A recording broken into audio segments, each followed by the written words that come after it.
रक्सी चाहिँ लिभर कलेजो खराब हुने पहिलो कारण कारण। एडल्टमा रक्सी हो अल्कोहल हो त्यो जुनसुकै फर्म होस् सायद त्यो जुनसुकै बियर होस् सायद त्यो हार्ड ड्रिङ्क्स होस् सायद त्यो वाइन होस् जुनसुकै होस् सो यसमा धेरै मान्छेलाई कन्फ्युजन छ कि लाइक वाइन खाएपछि कम खराब गर्छ लिभर अथवा Exactly. ब्रान्डेड खाएपछि कम खराब त्यस्तो केही छैन सेम अमाउन्ट अफ अल्कोहल चाहे त्यो ब्रान्डेड होस् चाहे त्यो लोकल होस् चाहे त्यो वाइन होस् चाहे त्यो बियर होस् same amount of liver same amount of alcohol same amount of damage गर्छ त्यो ब्रान्डले केही फरक पर्दैन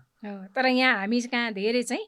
ब्रान्डेड खाइरहेको छु मैले केही हुँदैन त्यो भनेको गलत हामी कुरा धेरै हो यो सुन्छौँ गलत मिथ हो गलत कुरा हो यो गलत कुरा हो अर्को चाहिँ बियर भने पानी जस्तो त हो नि केही गर्दैन भनेको पनि हामी सुन्छौँ खानेहरूले हो उहाँको लिभर खराब गर्दैन त बियर खाँदैन डेफिनेटली गर्छ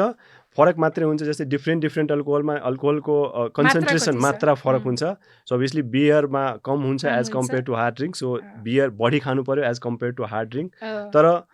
अमाउन्ट कन्सिडर गर्दाखेरि जस्तै 10 ग्राम अफ